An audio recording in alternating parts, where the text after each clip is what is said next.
Alright, I did one about experiences out in the water. Here's another one. The first one was about cooking, surprisingly enough. This one, I guess, is about mismanagement of fuel.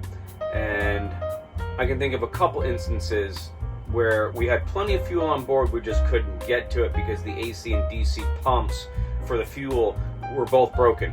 So we've had to stop in just short of our destination. But this one, I was running two of the same boats. They were 60-something foot Vikings or something like that, and we were bringing up to New England. And the first one I had brought up, I always transfer fuel. And the other one, we didn't need to transfer fuel because of the cadence that we were running, except for when I came out of New York, I needed to put in just a couple hundred gallons just to get us through to Connecticut. The owner wanted us to fill up there because it was going to be cheaper than filling in New Jersey. Well, as we got through Long Island, it was the roughest part of the trip. I mean, we were bouncing up and down. I mean, hell, going through Cape Hatteras was just it was perfectly flat calm. It was beautiful. Just nice mill pond out there. And so as soon as we got into Long Island Sound, it started getting rough. The mate comes up and was like, hey, there's water downstairs in the forward head in the master, sloshing around. Where's that coming from? So we go down and kind of look at that. And as I come back up, there's an alarm that goes off on the starboard engine for fuel pressure.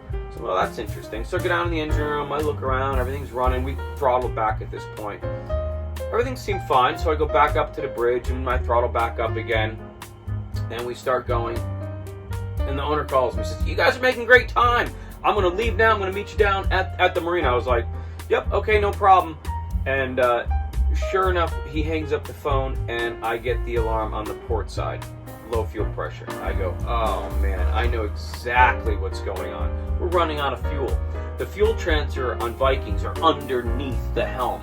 And so are the fuel gauges. So they're not in line of sight. So by managing what was going on downstairs, we had forgot to sort of manage what was going up on the bridge with the fuel transfer, especially with the rough seas and everything else. I immediately throttled back. I did a hard shutdown on both engines because I knew those things burn a lot of fuel, and there's no way I'm going to be able to transfer fuel from the forward tank to the day tank and not run out of fuel. So I immediately shut them down. We went dead ship, started transferring the fuel, and about 5 minutes later, the owner calls me back, and he's like, hey, looks like you guys are going backwards. Is everything fine? I'm like, yep, everything's fine. Don't worry about it. He's like, eh. I said, well, you know, we just had a mismanagement of fuel, not that big of a deal. He's like, what do you mean? I said, oh, we just ran out of fuel, but we're transferring right now. He's like, he goes crazy. He's like, there's no way. We're going to have to send a towboat out there, this, that, and the other thing. I said, no. We need a mechanic. I said, stop. He said, what? I said, you have a mechanic on board. He goes, what do you mean? I go, I'm a mechanic. He goes, they were MTUs. They're very, very hard to start once you run those things out of fuel, but you got to know how to bleed them. So I said, I will guarantee my entire trip's paycheck that I will be no more than a half an hour late getting to that marina. There's no way. I said, get in your car, start rolling. I'll see you in about a half hour. So he didn't, and he thought that we were going to have to call him and get towed in and everything else.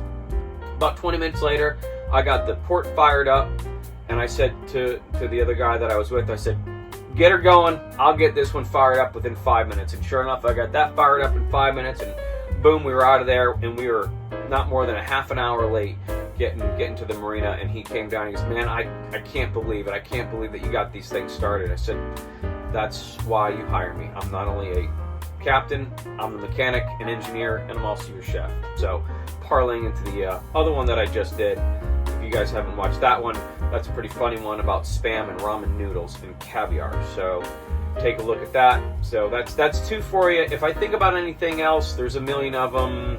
Maybe you guys like these, maybe you don't. I don't know. Let me know in the comments below. Thanks for watching, guys. Make sure you guys like and subscribe.